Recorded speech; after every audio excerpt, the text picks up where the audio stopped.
We're approaching fall, and now is the perfect time to start making pumpkin ravioli. If you've never made pumpkin anything or even a ravioli, well then don't worry, because I'm gonna show you the step-by-step process on how to do it. By the end of this video, you'll learn how to make pumpkin ravioli. I'll teach you how to make the dough as well as the cheesy pumpkin filling, how to shape our raviolis, and how to make a brown butter sage infused sauce for them. So follow along and let's get to cooking. Okay, so we're making a pumpkin ravioli that's gonna be covered in a delicious brown butter lemon sage sauce. We're first gonna get to work on our dough, so let's go on blah, blah, blah. We're gonna first grab a food processor, actually. I saw this method of making ravioli dough with a food processor from Brian Lagerstrom's video. I'll link it down below if you guys wanna check it out, but this is more or less how it goes. In the food processor, we're gonna throw in 2 1/4 cups or 285 grams of all-purpose flour, followed by 1 teaspoon or 4 grams of salt. I'm gonna turn my food processor on, and while it's spinning, I'm gonna pour in 1.5 tablespoons or 20 grams of olive oil, followed by 3 whole eggs and 3 egg yolks. Let it keep spinning and mixing all those ingredients together until a rough dough slowly starts to form and it's spinning around your food processor. Now from here, we're gonna lay our dough on a lightly floured countertop. Do not lay it down on an unfloured cutting board like I'm doing here. The reason is because the dough is super sticky and tacky. I'm gonna awkwardly slide my cutting board away and forget the flour once again, putting it just on my countertop. I will sprinkle flour on it eventually, I promise. But once I did, I'm gonna start kneading the dough with the flour. Again, you only need a little bit of flour. It goes a long way and you're gonna be able to knead that tackiness out of the dough. I'll knead it for about 4 to 5 minutes, and in the end, you should have a decently smooth, semi-firm ball of dough. Now I'm gonna wrap it in plastic wrap and set it aside for 20 minutes. And in that time, we're gonna make our cheese pumpkin filling. Now to make our cheese filling, we're gonna grab our food processor once again.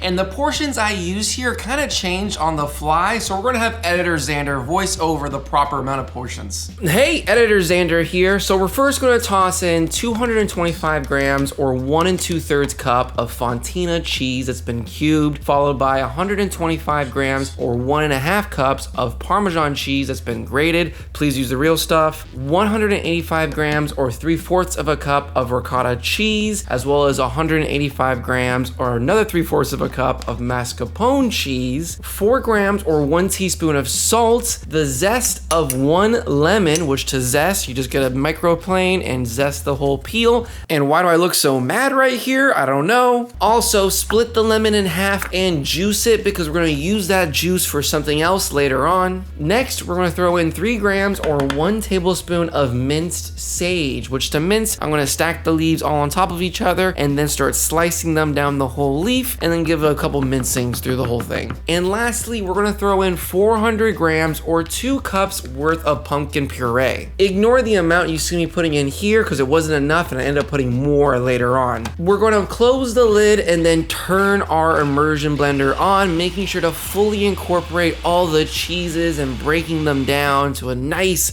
cohesive, cheesy, delicious paste. And now it's time to roll and shape our raviolis. And if you're liking this video so far, now would be a great time to hit the like and subscribe button. But either way, let's keep going to the ravioli here. Ravioli, ravioli, give me the formioli. Now to make our ravioli, I'm gonna first grab our ball of dough, which is looking a little shiny right now. I'm next gonna cut it into 4 pieces and then grab one of those pieces, lightly flouring both the top and the bottom. Now with a roller, you're gonna roll that piece out a little bit, or you could just use your hands, and then you're gonna throw it into your pasta roller at its thickest setting. I'm gonna put it through the roller twice at the thickest setting, and then I'm gonna put it a notch down thinner and roll it 2 more times, continuing that until I get it to my desired thinness. I tend to stop at the third to last or fourth to last thickness setting, but just know that the thinner you go, the more delicate and a little bit harder it'll be to work with. Once you've rolled out your pasta, you're then gonna lay it down on the countertop,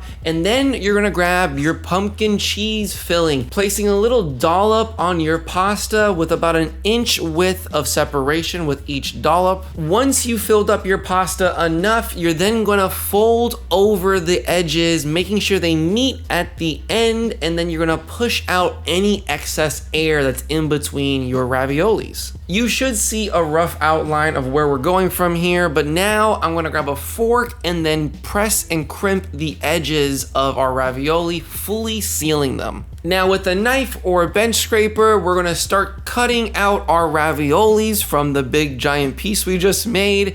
And then once we've cut all of our raviolis out, with your fork, you're gonna crimp those cut edges fully. No need to crimp the side that's been folded over, but you do need to crimp all those other sides, because if you don't, it'll burst when you boil them. And now you have a nice, beautiful pumpkin ravioli waiting to be cooked, which we're gonna do right now. We're gonna grab a medium-sized pan and then throw down 1 stick of butter. We're gonna start to brown the butter slowly by letting it melt and bubble up and all those little buttery solids to brown. Now be careful, because the butter will go from browned to pitch black and burned in a matter of seconds. As you can see, I clearly burned it my first batch. That's okay though, because my second batch was better. Though it does look burnt, it's not, it's just kind of the residue from the prior batch. Either or, once I got my butter browned, I'm then gonna cut the heat and throw in about 12 to 15 leaves of sage. We're gonna let that toast and brown, and then throw in a 1/4 cup of chopped pecans. And to finish this little buttery sauce we're gonna cover our dumplings in, we're gonna pour in the juice of 1 lemon, though admittingly, I accidentally forgot to do that here because I was in a rush at this point. But now you have a nice little lemon sage butter that you're gonna just coat all your dumplings in.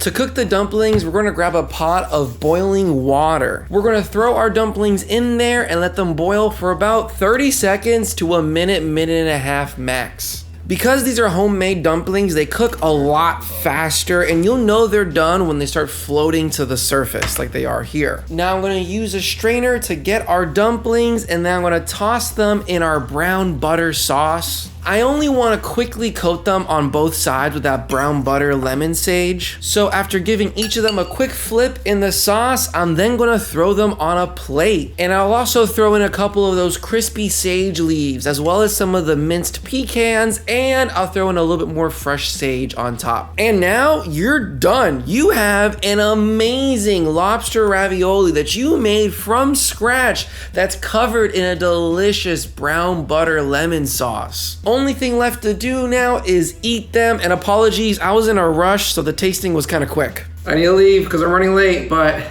ravioli, fire, insane. Well, actually crazy good. Girlfriend, it tastes really good.